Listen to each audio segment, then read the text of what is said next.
Irmãos e irmãs, muito bom dia, sempre na graça e na paz de Jesus. Nós vamos continuar nossos estudos, então, na carta de Paulo aos Gálatas. Eu também reforço esse pedido de desculpas aí do pastor pela minha impossibilidade de ficar para a noite nesse evento.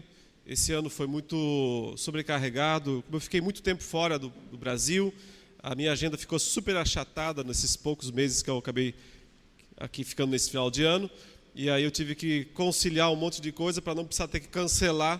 Eu acabei tendo que fazer divisões, né? Mas futuramente, né, se me chamarem de novo, talvez para falar sobre Apocalipse, aí eu venho e fico até segunda-feira, né? É porque para conseguir falar também do livro inteiro tem que ficar bastante tempo. Muito bem, irmãos. Nós encerramos ontem a exposição de Gálatas 3,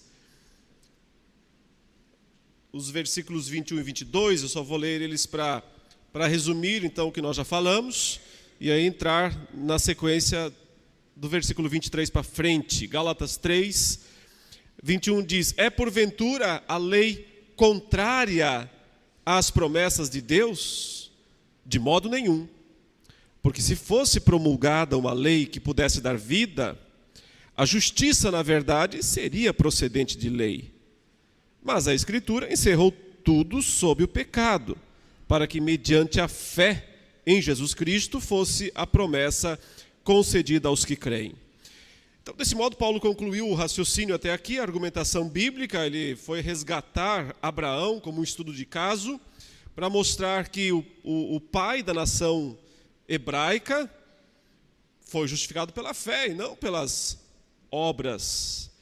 E com isso, então, ele quer deixar claro, dar a entender aos judeus que eles não podem falar que eles são salvos por obedecer, seja a lei como um todo, que é impossível, seja a lei como alguns aspectos, que ele chama de obras da lei, o que é inútil. Então ele diz, uma coisa é impossível, outra é inútil. Se você quiser guardar toda a lei, isso é impossível. Você não vai conseguir. Consequentemente, não vai poder ser salvo desta maneira. E se você selecionar alguns aspectos e dizer, esses aqui são os mais importantes, é o que importa, isto é inútil. Porque se alguém guarda alguns mandamentos e não toda a lei, o próprio Tiago diria também, se torna culpado de todos. Então, o caminho é o da fé, é somente pela fé. Sempre foi somente pela fé. Tanto no Antigo quanto no Novo Testamento. A lei, então, não é uma concorrente da graça, não é um empecilho para a graça. Ao contrário, é um belíssimo de um instrumento da graça de Deus. Porque ela foi dada não como um acréscimo à aliança. Não é isso que Paulo está dizendo. Ele deixou claro que não se faz acréscimos a um contrato assinado, uma vez que a aliança foi ratificada por Deus em pessoa, ou em teofania, né? Uma vez que ele aparece ali na cerimônia dos pedaços com Abraão, e passa pelo meio dos pedaços, numa forma de fogo, uma forma de um fogareiro, né? Fumegante. Mas Deus sozinho passa por aquela cerimônia de ratificação, de validação da aliança. Uma vez que Deus fez isso, a aliança está fechada e ninguém pode mexer nela. Então não se faz acréscimos. A lei, portanto, não é um acréscimo à aliança abraâmica. A lei é um aspecto já previsto na aliança abraâmica, onde inclusive a circuncisão já estava. A circuncisão não aparece apenas no decálogo, a partir do decálogo, a partir dos 10 mandamentos, né? Ela não vem com os 10 mandamentos. Ela estava lá, justamente em Abraão. E significava um selo da justiça da fé. Significava o que hoje representa para nós o batismo, um selo da justiça da fé. É nesse sentido que Paulo está dizendo Você não pode colocar a lei contra a graça. Você tem que colocar a lei subserviente à graça. Se ela estiver contra a graça, ela vai ser um inimigo terrível para você. Se ela estiver subserviente à graça, será um poderoso aliado do crente. Verso 23. Mas antes que viesse a fé, estávamos sob a tutela da lei e nela encerrados, para essa fé que, de futuro, haveria de revelar-nos. De maneira que a lei nos serviu de aio para nos conduzir a Cristo, a fim de que fôssemos justificados por fé. Então note que quando Paulo fala, mas antes que viesse a fé, estávamos sob a tutela da lei, essa divisão de antes e depois não deve ser lida no sentido temporal de uma divisão de testamentos, como se nós disséssemos, olha, lá no Antigo Testamento estávamos sob a tutela da lei, mas agora, no Novo Testamento, estamos sob a graça. Não é isso que ele está falando, não é essa a distinção, não é esta a divisão. O que ele está dizendo é da experiência de cada pessoa. O que acontece com cada um de nós. Nós temos um antes e um depois. O antes é o antes da conversão. É o antes de crer. Antes da fé se tornar um patrimônio nosso. Então, antes da fé, antes da conversão, porque aqui ele está resumindo, veja que Paulo, e isso é o que torna difícil entender às vezes a sua carta, aos Gálatas, ele contrai algumas expressões, ele vai reduzindo algumas expressões. Talvez por isso o apóstolo Pedro escreveria que tinha coisas difíceis de entender nas cartas de Paulo.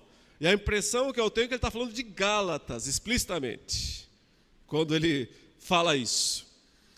E não seria nem um pouco estranho pensar que Pedro estivesse falando da carta de Paulo aos Gálatas. Afinal, ele é mencionado nela. Ele é citado na carta, né? Quando o próprio Paulo fala que o resistiu face a face. É muito interessante, só essa análise é muito interessante, já vale o nosso dia, né? Porque você vê um apóstolo que vê seu nome citado pejorativamente, negativamente, numa carta. Anos mais tarde, ele escreve uma sua carta e menciona a situação, o que ele faria em qualquer outra pessoa faria. Aproveitaria agora, eu vou me vingar do cara que me difamou. Agora eu vou rebater, né?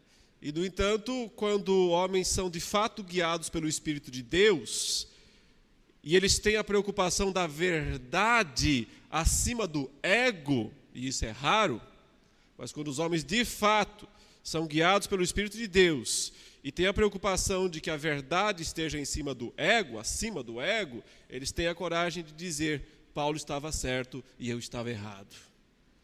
E o que ele fez foi correto. Aliás, ele escreve coisas difíceis, é verdade. Ele diz que, inclusive, os mal intencionados distorcem. Mas ainda assim, é possível encontrar, pela graça de Deus, a compreensão nos seus escritos. Então eu tenho a impressão que de fato ele estava se referindo a Gálatas, não seria fora de propósito, porque Gálatas é a carta mais antiga que Paulo escreveu. Há uma discussão se é Gálatas ou se é 1 Tessalonicenses. Eu acho que as duas são escritas muito, muito próximas, talvez semanas uma da outra, mas são as duas mais antigas. E pela lógica parece que Gálatas é a primeira de todas. Coisas difíceis. E uma das coisas difíceis é justamente esse tipo de contração que Paulo faz. De uma frase longa, eu já disse ontem, olha, obras da lei. Quando ele começa a falar em obras da lei, depois ele fala pregação da fé, pregação da fé. Aí você tem que lembrar que ele já mencionou antes que é pelo ouvir a pregação que vem a fé. Mas aí ele junta tudo e fala pregação da fé. E daqui a pouco ele fala só da fé. Da mesma coisa, as obras da lei. Então tem aquela história toda, né, da dieta, da circuncisão e do calendário. Depois ele vai contrair, vai dizer só da lei. Da lei. Mas essas abreviações, ele parece estar escrevendo no Facebook, né? Parece estar escrevendo no WhatsApp, né? Que você faz aquelas abreviações para não perder muito tempo digitando. Parece que ele está fazendo isso nas suas cartas. Mas nós não podemos levar as abreviações, considerá-las literalmente. Nós temos que lembrar que elas estão reduzindo grandes conteúdos de ensinamentos. Então, quando ele fala antes que viesse a fé, você tem que pensar, antes que você ouvisse a pregação do Evangelho e cresce. Porque quando você ouviu a pregação do Evangelho, a poderosa pregação do Evangelho, que trouxe o Cristo crucificado diante dos seus olhos, e então os seus olhos foram atraídos para Cristo, e receberam o poder regenerador, transformador, sua vida mudou, o Espírito veio habitar em você, e te fez uma nova criatura, te deu um novo status, colocou numa nova situação, uma nova condição. Antes disso, você estava sobre outra jurisdição. Então, o antes e o depois é algo da sua experiência, da minha experiência. Não tem a ver com o Antigo e Novo Testamento. Antes que viesse a fé, estávamos sob a tutela da lei. Veja que Paulo diz, estávamos, ele diz, eu e vocês, eu judeu, vocês gentios. Seria mais lógico dizer nós judeus, porque a lei, até então, ela só era conhecida formalmente dos judeus, não é? Os gentios não tinham esse conhecimento formal da lei de Deus. Mas não importa, Paulo diz, também estavam debaixo. Aí é o assunto de Romanos 1. Quem com lei pecou, com lei perece. Quem sem lei pecou, sem lei perece. Porque existe uma norma da lei impressa nas nossas mentes, mesmo que não sejamos judeus, mesmo que não conheçamos formalmente a exposição da lei. Então, a tutela da lei é universal, tanto para os judeus quanto para os gentios. Traz um rigor adicional aos judeus, porque eles conhecem e o Senhor julga por conhecimento. Mas ao mesmo tempo, Paulo vai dizer agora no restante do texto, os gentios também estavam numa situação complicada, porque eles tinham ainda mais um senhorio sobre eles, dos principados, das potestades, os ídolos, representados aí pelos ídolos greco-romanos. Estávamos sob a tutela, então a ideia aqui é alguém, um tutor, alguém responsável pelo acompanhamento de uma criança.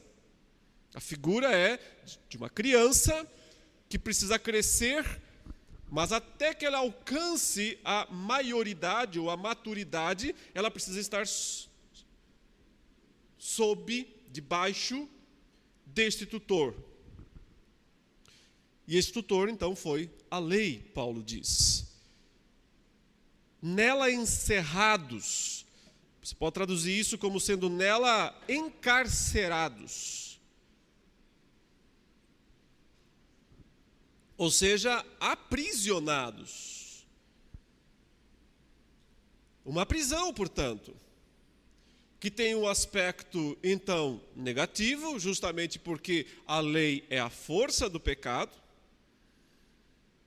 Porque a lei diz o que é errado, nós cometemos, nós nos tornamos culpados perante essa lei. Esse aspecto negativo da lei existe, mas essa carcereira aqui, que ela é a carcereira, também é positiva.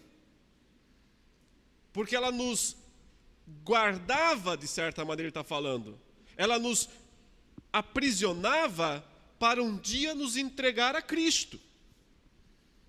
para um dia nos entregar à fé. É isso que ele está dizendo. Estávamos sob a tutela da lei e nela aprisionados para. Então a ideia é destinados para essa fé que de futuro haveria de revelar-se a cada um de nós, especialmente aos gentios, porque aí sim nós temos que fazer uma distinção entre como funcionava a aceitação dos gentios na aliança do Antigo Testamento e como que funciona no Novo. Aí temos uma diferença clara. Mas aí tem relação com o mistério do Evangelho, que Paulo é o receptador, ele diz. Eu fui o receptador do mistério do Evangelho. Que significa nada mais, nada menos do que o fato de que estava previsto em Abraão, já, que os gentios seriam incluídos no pacto da graça, no eterno pacto da graça. Eterno no sentido de sempre presente, né? Desde Gênesis 3. Que os gentios seriam incluídos sem a necessidade de passar pelos rituais judaicos. Então a lei, ele diz, nos serviu de aio, um termo muito interessante, porque significa tutor, eu já disse, mas aqui é ainda mais específico, é o termo pedagogo. A lei nos serviu de professor, de pedagogo, de alguém que nos educou para Cristo. Então veja que essa carcereira tão cruel, como nós normalmente a pintamos, não é tão cruel assim. Porque na verdade ela estava trabalhando a nosso favor, para o nosso bem, trabalhando para o nosso bem. Porém, para poder fazer isso, ela tinha que nos aprisionar. Nós somos criaturas indomáveis. Nós somos criaturas não só propensas para o mal, mas de fato más. De fato caídas. Não só propensas para a queda, de fato caídas. Se Deus não coloca sobre nós esses freios, esses limites, o monstro selvagem que há dentro de nós aparece. Então, foi necessário que ela fizesse esse trabalho duro, ruim por um lado, de nos aprisionar, mas muito bom por outro, que era de nos levar, de maneira que a lei nos serviu de aio para nos conduzir a Cristo, a fim de que fôssemos justificados por fé, como Abraão. Mas tendo vindo a fé, ele diz no verso 25, já não permanecemos subordinados ao aio. Então, se a fé chegou, se a pregação libertadora do Evangelho foi proclamada, se a fé foi concedida para os ouvintes que ouviram esta pregação, esse papel da lei acabou. Ele cumpriu esse papel. A lei cumpriu esse papel de nos levar até Cristo, nos entregou até Ele. Seria agora insano voltar ao pedagogo, é isso que Paulo está dizendo. Seria insano voltar ao tutor. O tutor cumpriu a função. Ele nos levou até a maioridade. Ele nos emancipou. Estamos emancipados. Portanto, dizer, agora eu vou voltar a estar debaixo das ordens ou da prisão, do encarceramento do tutor, é insano. Foi bom, mas lá, naquele tempo, foi necessário, foi bom. Mas agora não é mais bom. Justamente porque agora é uma outra situação, é uma outra condição, é uma outra história. O verso 26 diz: pois todos vós sois filhos de Deus, mediante a fé em Cristo Jesus. Porque todos quantos fostes batizados em Cristo, de Cristo vos revestistes. Vocês eram menores, vocês eram tutelados pela lei, vocês estavam encarcerados por ela. Ela foi útil para levá-los até a maioridade. Quando vocês foram emancipados, vocês foram reconhecidos formalmente como filhos.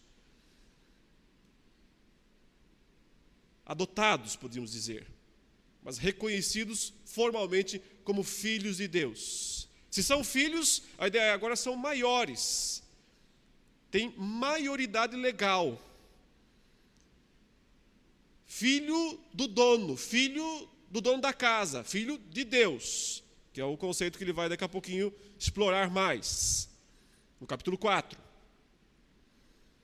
Então não faz sentido você voltar lá e pedir para o seu tutor dizer o que você tem que fazer.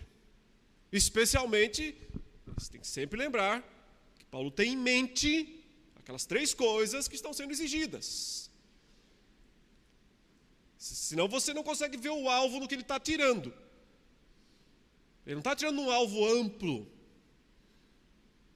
Ele está atirando num alvo bem específico, bem direto. Então, se você não tiver sempre em mente qual é esse alvo, você vai confundir as coisas.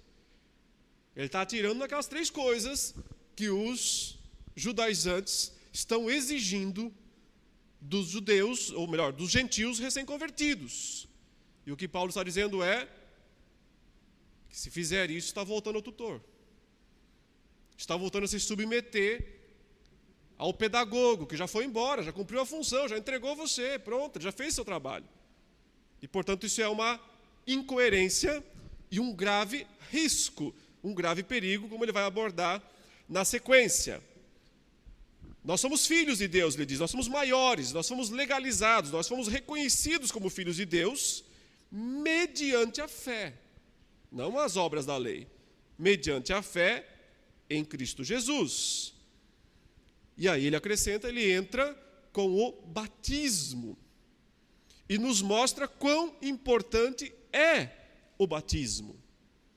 Ele diz, porque todos quantos fostes batizados, e usa uma expressão interessantíssima, ele diz, batizados em Cristo.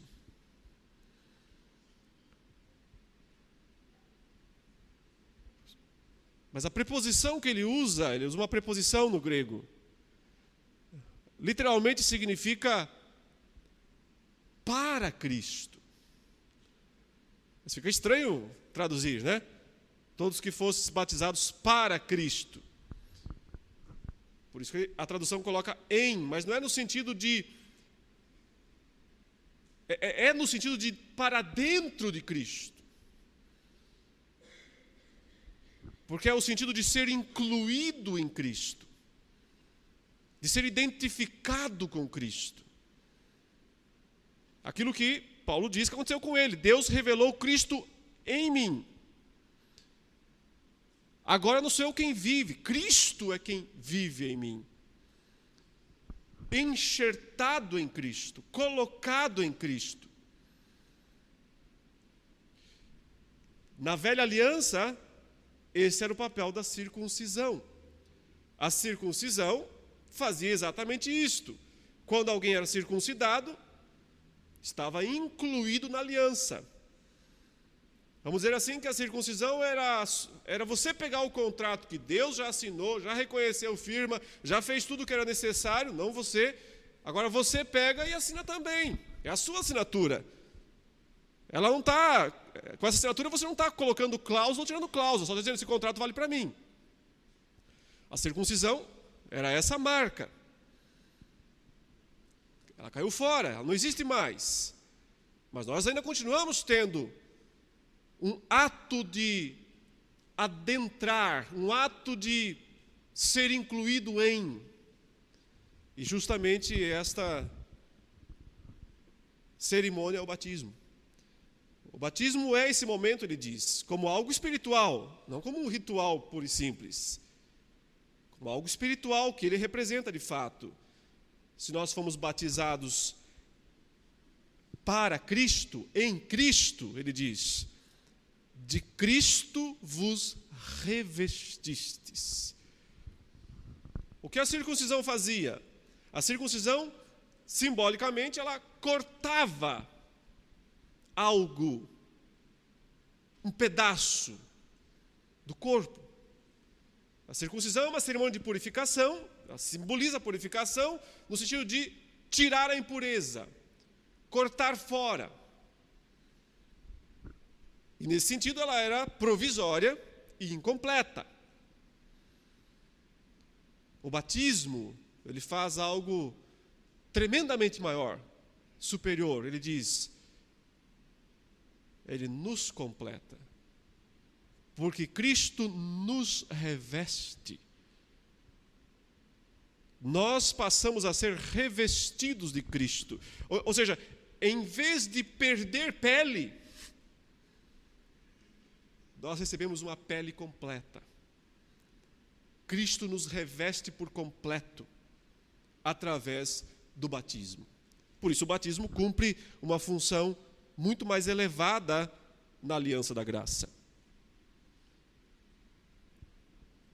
E também este é o motivo pelo qual não há necessidade de circuncisão.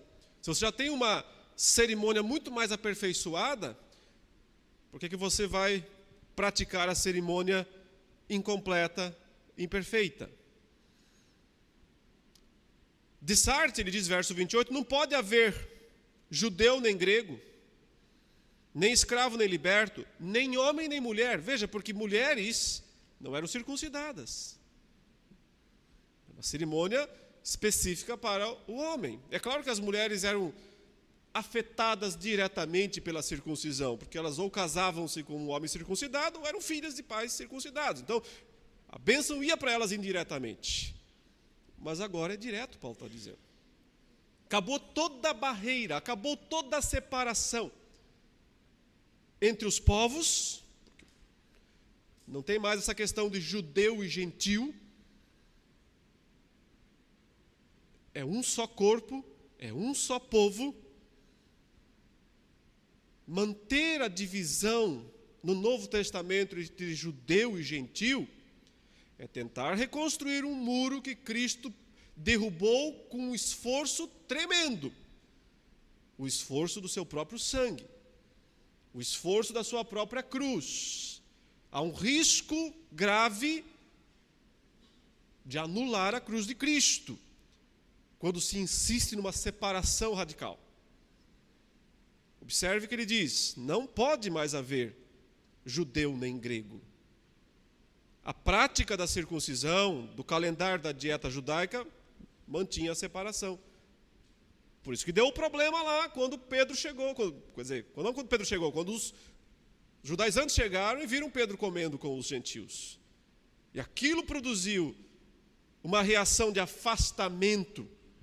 É esse afastamento que Paulo está combatendo tão ferozmente na sua carta. Porque ele entende que a união foi estabelecida entre judeu e gentil, num só corpo, o corpo de Cristo. E que voltar à prática da circuncisão, da dieta ou do calendário é separar. Não pode haver isso. Não tem mais escravo nem liberto. Quer dizer, também as questões sociais importam pouco na nova aliança.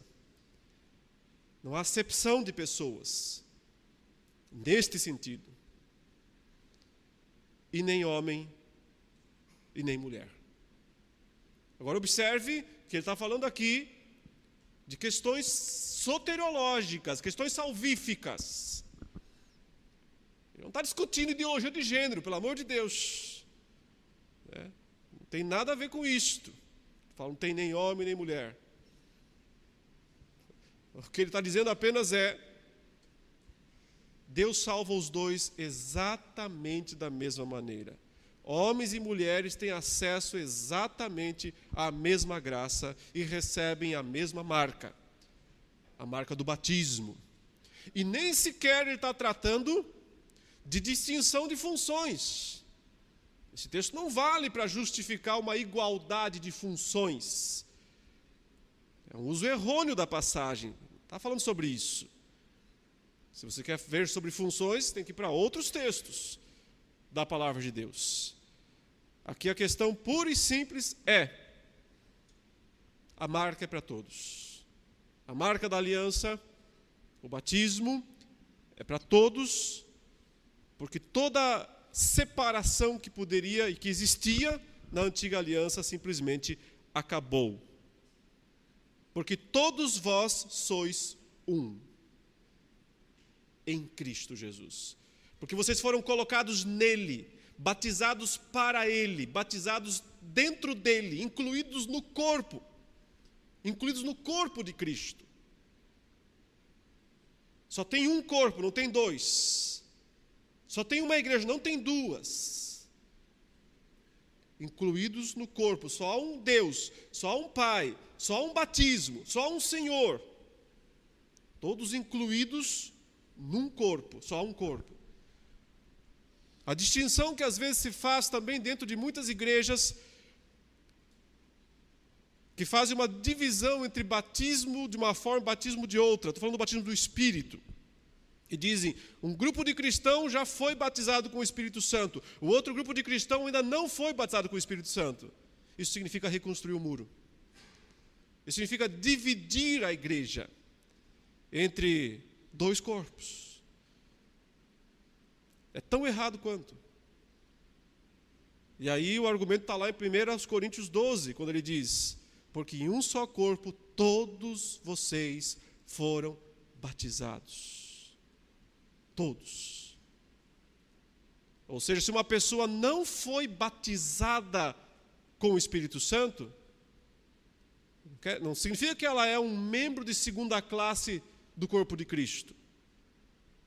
Se uma pessoa não foi batizada com o Espírito Santo, não é crente, não pertence a Cristo, não está na comunidade da aliança, não tem direito às promessas, pode estar dentro da igreja visível, não pertence a Cristo.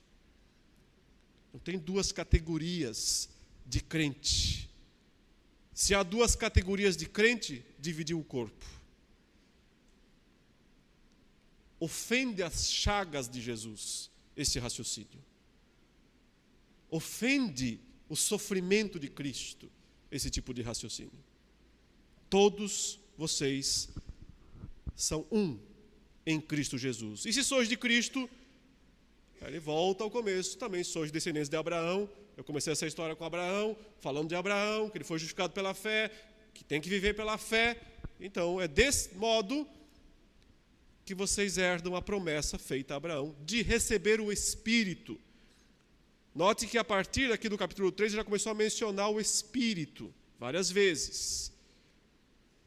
E a partir do capítulo 4, mais ainda, até que ele consiga explicar, então, como é que funciona mesmo na prática essa vida espiritual. Mas continuemos no capítulo 4, diz assim: digo, pois, que durante o tempo em que o herdeiro é menor, em nada difere de escravo, posto que ele é senhor de tudo, mas está sob tutores e curadores, até ao tempo predeterminado pelo Pai.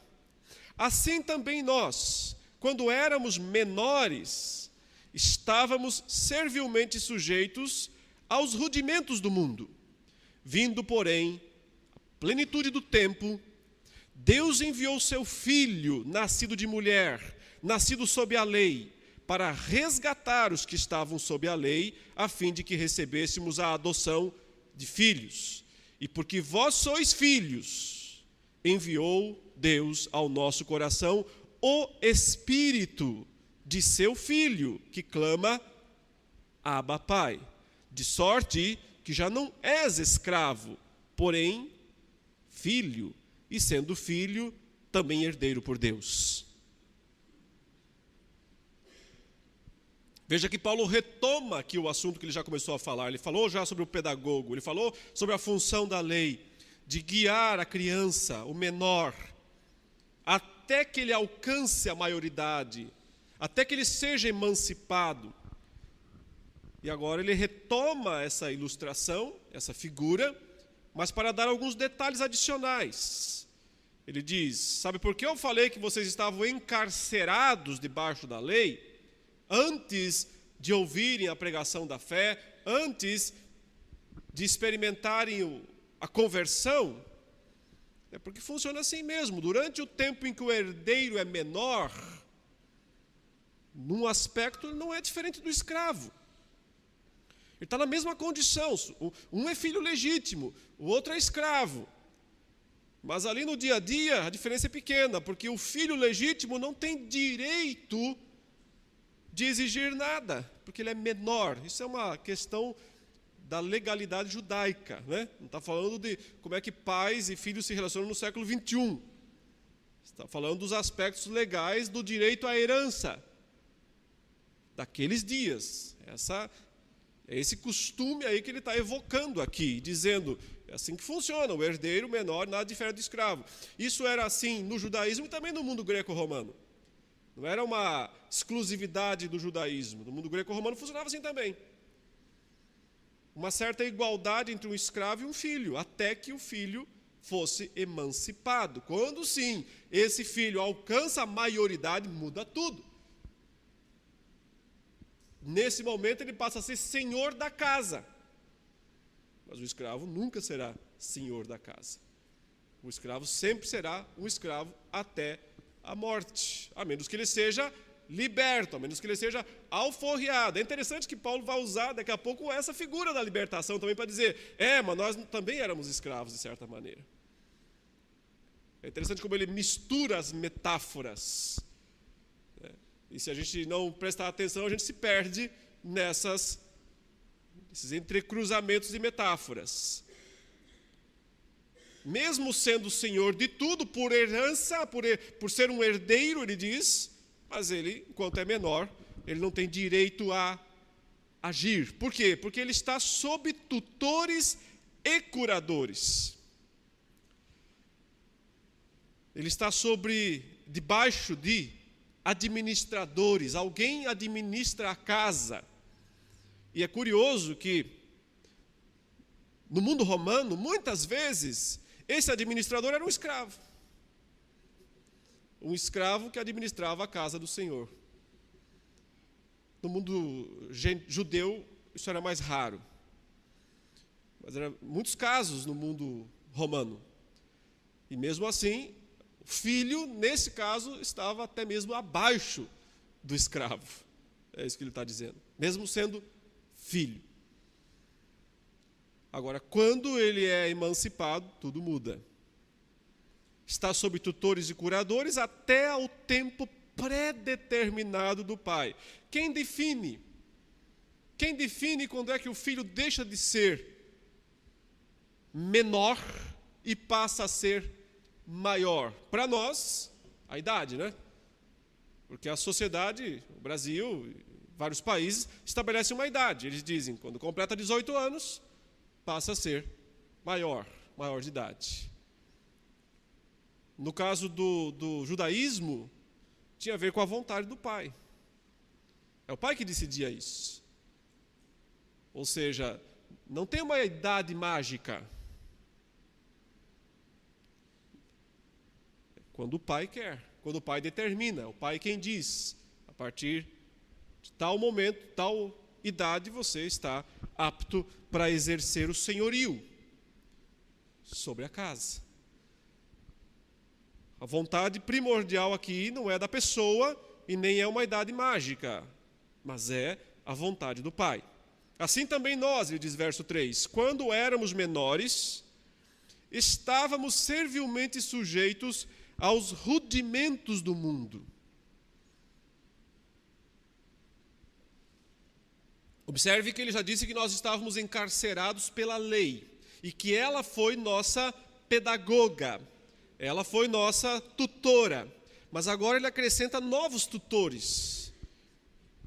Ele diz, os rudimentos do mundo também foram seus senhores. Talvez, essa palavra rudimentos é muito difícil de ser interpretada, eu até defendo que ela nem devia ser traduzida. Existem algumas palavras gregas que nós devíamos nas traduções, manter as palavras gregas e deixar o povo se virar. Corre atrás, vai descobrir o que significa isso. Por exemplo, quando nós temos João 1, fala assim, no princípio era o Logos. Não devia traduzir isso. Não devia colocar verbo, não devia colocar palavra, porque toda tradução limita. Limita. Então, tinha que deixar o termo lá. E os pastores que se virem para explicar, né, para o povo o significado. Existem algumas expressões que não se deviam traduzir. E essa é uma delas. É o termo grego stoikeia, que era um termo amplamente conhecido no mundo grego. E que significava, era usado na filosofia, inclusive. Em muitos casos, na maior parte das vezes, era uma referência aos chamados espíritos elementais. Os espíritos dos elementos. Os gregos acreditavam que por trás de todas as coisas que existiam, tinham espíritos criadores, ou sustentadores, por isso rudimentos, fundamentos. Paulo usa esse termo aqui. Não me parece que ele está falando de rudimento no sentido puro e simples assim, olha, alguma coisa elementar. Porque ele não chama a lei disto. Se ele estivesse aplicando isso à lei, ele estaria rebaixando a lei. Paulo nunca faz isso. Ele sempre tem a lei em alta estima, em alta consideração. Porque ele entende o papel correto da lei.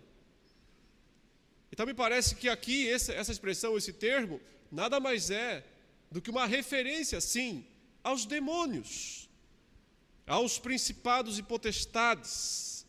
Porque observe que logo para frente, no versículo 8, ele vai dizer, outrora, porém, vocês, não conhecendo a Deus, servíeis a deuses que por natureza não são. A deuses. Aqueles ídolos romanos, gregos e romanos, os mesmos ídolos, mas com nomes diferentes de uma cultura para outra. O que Paulo está dizendo é que, e ele fala isso, e também o Antigo Testamento fala isso algumas vezes, que esses deuses nada mais eram do que expressões de demônios. Uma servilidade, portanto, que os gentios tinham, adicional. Além de serem servos da lei, encarcerados pela lei, eles também eram prisioneiros da idolatria. Prisioneiros da idolatria. Mas eles foram libertos das duas coisas.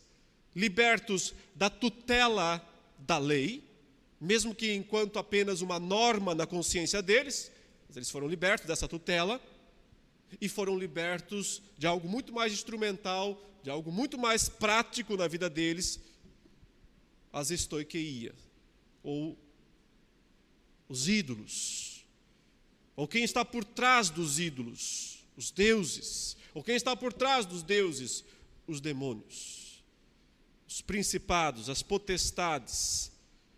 Vocês estavam servilmente sujeitos a eles. Vindo, porém, a plenitude do tempo, Deus enviou o seu Filho, nascido de mulher, nascido sob a lei, para resgatar os que estavam sob a lei, a fim de que recebêssemos a adoção de filhos. Note que Paulo aqui retoma um assunto amplamente desenvolvido na Escritura.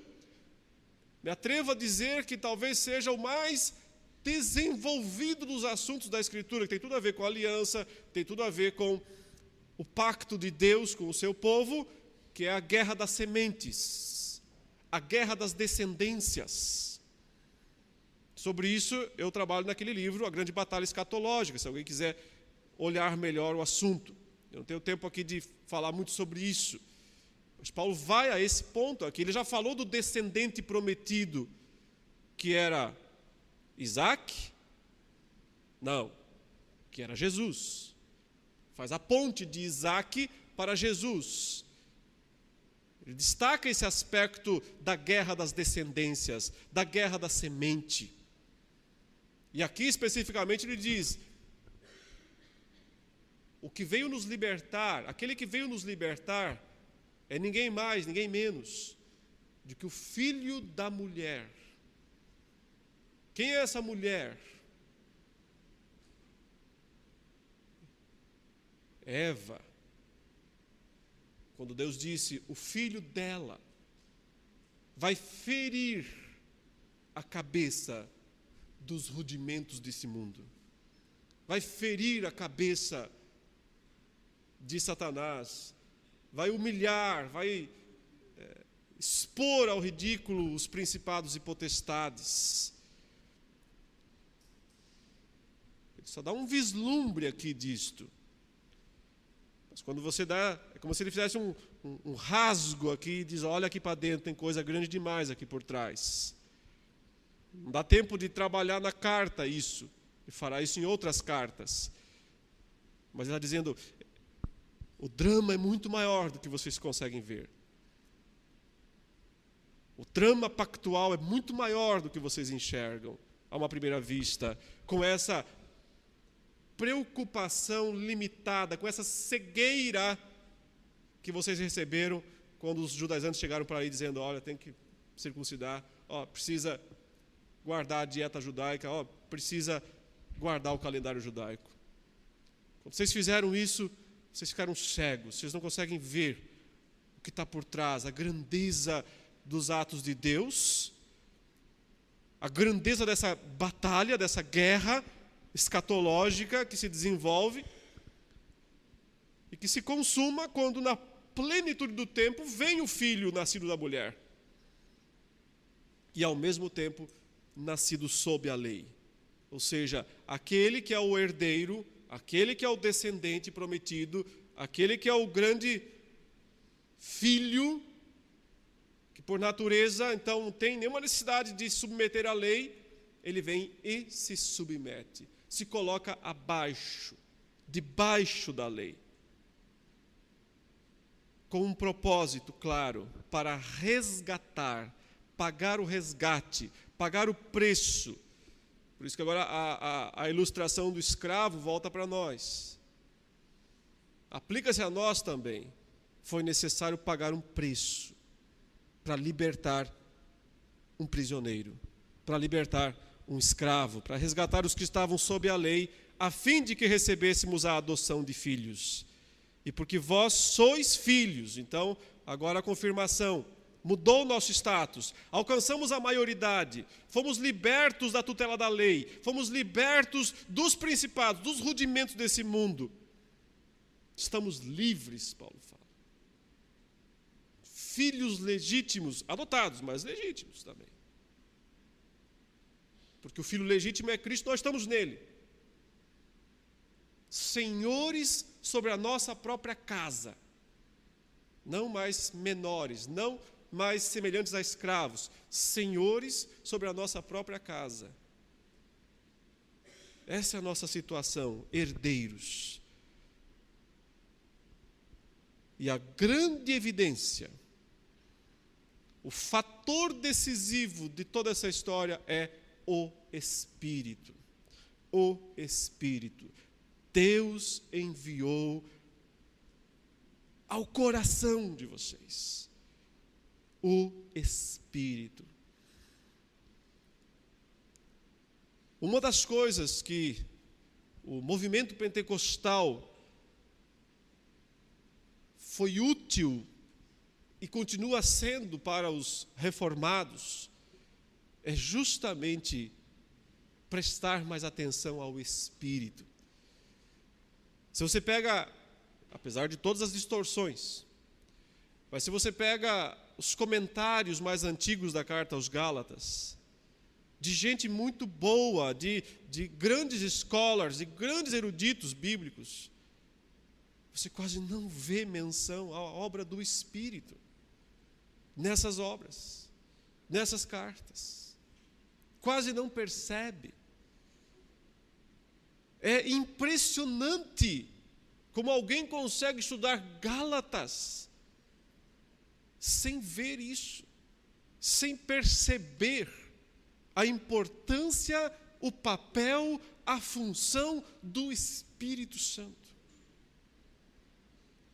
É verdade que muitos hoje, por medo também dos exageros pentecostais, acaba também refreando, escondendo, abafando isso. Mas isso é injusto com a palavra de Deus. Isso é manejar de forma injusta a palavra de Deus.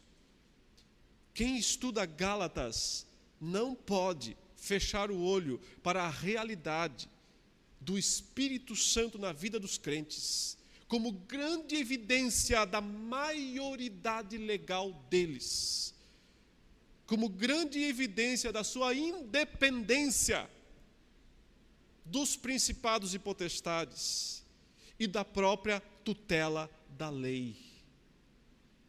Significa que nós recebemos um novo tutor, que nós recebemos um novo curador, que não é algo instrumental meramente, mas que é o Deus vivo habitando em nós. Não é uma força impessoal, é o próprio Deus, é o próprio Cristo. Veja que ele diz, o Espírito, olha a trindade inteirinha aqui no versículo 6. E porque vós sois filhos, enviou Deus ao nosso coração o Espírito de seu Filho. Ele nos coloca nessa relação trinitária, plena. É isso que significa estar na família de Deus. Estar na família de Deus. O Espírito de seu Filho que clama dentro de nós, no nosso coração ele clama, Abba, Pai. Portanto, é central para a compreensão da carta de Paulo aos Gálatas o papel, a importância do Espírito Santo.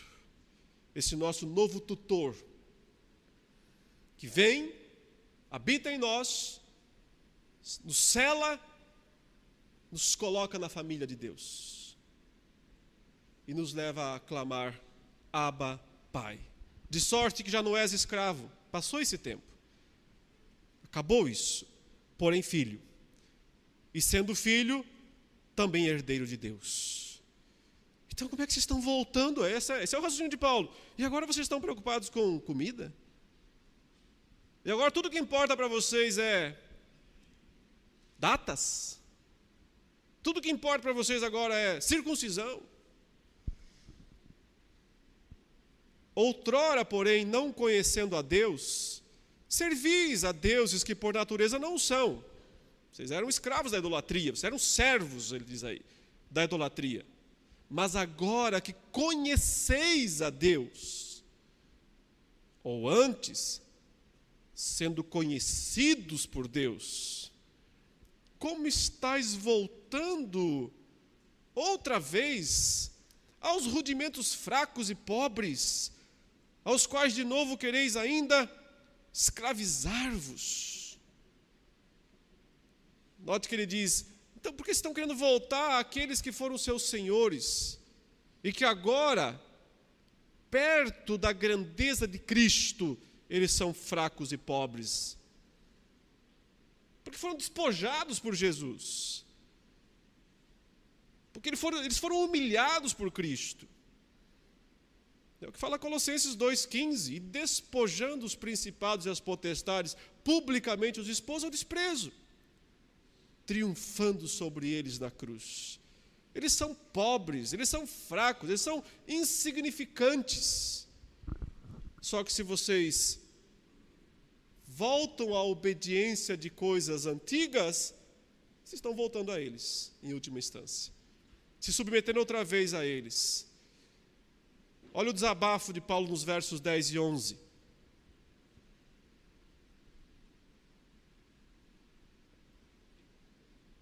Guardais dias, e meses, e tempos, e anos. É um desabafo isso. Olha, vocês ficam preocupados com essas coisas. Receio de vós que eu tenha trabalhado em vão para com vocês. Isso é um desabafo. Acho que perdi meu tempo. Acho que levei pedrada à toa. Porque depois de conhecer tudo isso, vocês ainda voltam a essas coisas insignificantes. E ainda ficam brigando por essas coisas insignificantes. Parece-me que eu perdi todo o meu tempo. Agora você consegue entender um pouco da perplexidade de Paulo, né? Sede qual eu sou, ele fala, por que vocês não são igual eu? Por que não me imitam? Pois também eu sou como vocês. Irmãos, assim vos suplico, em nada me ofendestes. Ou seja, olha, isso aqui não é pessoal, tá? Vocês podem estar preocupados que eu estou usando uns termos meio pesados aqui, mas não levem para o lado pessoal. Ele está dizendo, não é pessoal. Eu não estou me sentindo ofendido por vocês e por isso eu estou usando essa linguagem tão forte com vocês. Não é isso. Isso é ser pequeno demais. Levar as coisas lá do pessoal é ser pequeno demais. É se apequenar demais. O que está em jogo é a pureza do Evangelho. O que importa é a pureza do Evangelho. E aí Paulo conta a experiência, ele diz, e vós sabeis que vos preguei o Evangelho a primeira vez, por causa de uma enfermidade física. Paulo revela aqui, bem de passagem, né? Não nos dá detalhes, mas aparentemente o que ele está dizendo é que não era exatamente o plano dele ir para aquela região, mas por causa de uma enfermidade física, ele não teve opção e teve que parar nas cidades e começou então a pregar o Evangelho para eles. E essa enfermidade aparentemente é dos olhos, alguma coisa na visão. E posto que a minha enfermidade na carne vos foi uma tentação, por que vos foi uma tentação? Porque eles podiam pensar, ué, mas ele não faz um monte de milagres, mas ele mesmo está enfermo. Isso poderia ser uma tentação, é para muitas pessoas. Contudo, não me revelastes desprezo nem desgosto, ou seja, eu não estou ofendido com vocês. Desde o começo, vocês me trataram muito bem. Não levem as coisas para o lado pessoal, eu não tenho nada contra vocês, sou grato a Deus, porque desde o começo, vocês podiam ter me desprezado, eu cheguei ali com um problema grave nos olhos, e mesmo assim vocês me receberam muito bem, vocês me receberam como um anjo de Deus, como o próprio Cristo Jesus, vocês me receberam. Mas por que mudou tudo? Essa é a questão. Por que agora não tem mais isso? Que é feito, pois, da vossa exultação? Vocês perderam aquela alegria daquele momento em que vocês ouviram o Evangelho. Eles roubaram isso de vocês. Esses pregadores legalistas roubaram a exultação de vocês. Pois vos dou testemunho de que, se fosse possível, teríeis arrancado os próprios olhos para nos dar. Então parece que o problema estava nos olhos, porque ele fala, eu lembro que vocês me receberam tão bem que, se vocês pudessem, vocês arrancavam os olhos de vocês para me dar. Mas agora tudo mudou, né? Agora vocês me consideram um inimigo. Agora vocês me consideram um adversário. Verso 16, tornei-me porventura vosso inimigo por vos dizer a verdade? Às vezes a verdade cria inimigos. Mas nesses casos nós não temos opção. A verdade é preferível à amizade. Claro que Paulo não quer manter essa inimizade, ele quer consertar. Ele quer se reaproximar, ele quer reconstruir o relacionamento. Mas ele não pode reconstruir o relacionamento sacrificando a verdade. Não se pode reconstruir relacionamentos matando a verdade. Isso vale para indivíduos, isso vale para igrejas, para denominações. A verdade não pode ser a primeira vítima da reunião, da união. Ela não pode ser. Os que vos obsequiam não o fazem sinceramente, mas querem afastar-vos de mim. Quer dizer, aqueles que estão fazendo esses questionamentos para vocês aí, mas cadê a circuncisão? Mas cadê a dieta judaica? Mas cadê o calendário judaico? Eles não estão fazendo isso, Paulo fala, de forma limpa, de forma honesta. O que eles querem é afastar vocês de mim para ter vocês para eles. Essa é a ideia. Para que o vosso zelo seja em favor deles. A grande marca de um falso pregador é que ele quer exclusividade. Ele não aceita que as pessoas possam aprender também de outros lugares, de outras fontes. Ele quer ter domínio sobre o grupo. Ele quer ser a única referência do grupo. Ele quer ter todo o poder e autoridade sobre o grupo. Essa é uma marca clara de falso pregador, de falso profeta.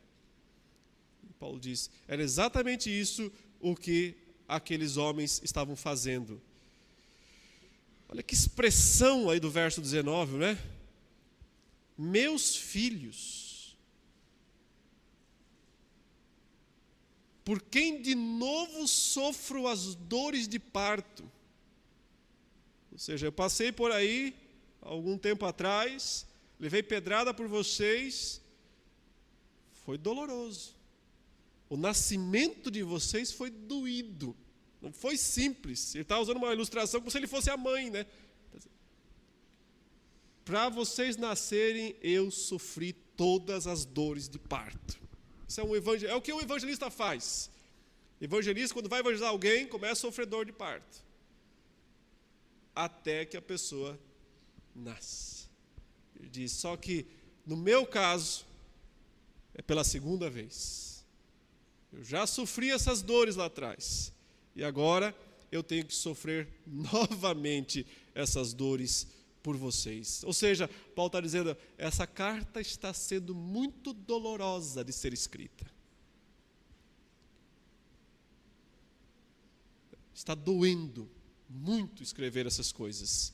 Eu estou sofrendo outra vez as dores de parto. Mas é interessante que ele inverte a metáfora. Paulo faz essas coisas assim, né? É uma loucura o modo como ele inverte as metáforas. Ele diz, mas não para gerar vocês, para Cristo ser formado em vocês, para que Ele de fato esteja dentro de vocês, vocês nele, Ele em vocês, essa mão dupla, essa metáfora do novo nascimento que vale das duas maneiras, Ele ser formado em vocês. Verso 20, eu gostaria de estar presente agora convosco e falar-vos em outro tom de voz. Ou seja, eu sei que quando vocês vão ler essa carta, vocês não vão ouvir o meu tom de voz. Então, vocês vão considerá-la muito pesada. Vocês vão receber isso como um golpe. Eu queria estar presente para mostrar para vocês que eu não estou usando esse tom de voz agressivo que talvez vocês estejam pensando que eu estou usando. Mas eu estou perplexo a vosso respeito. Isso é um fato. Eu não posso negar o quanto eu estou assustado, perplexo. O que ele falou lá no início, né? Primeira palavra dele aos crentes da Galácia: admira-me. Como vocês mudaram depressa. Como vocês saíram do chamador de vocês para outro evangelho. Eu estou mesmo perplexo a vosso respeito. Mas se eu estivesse com vocês, eu mostraria, vocês veriam que essa perplexidade não é ódio. Essa perplexidade não é ira. É amor. Amor de mãe. Amor de mãe que se dispõe a sofrer de novo as dores de parto para que vocês possam, de fato, ser de Cristo. Irmãos, depois do intervalo nós continuaremos abordando essa parte final da carta.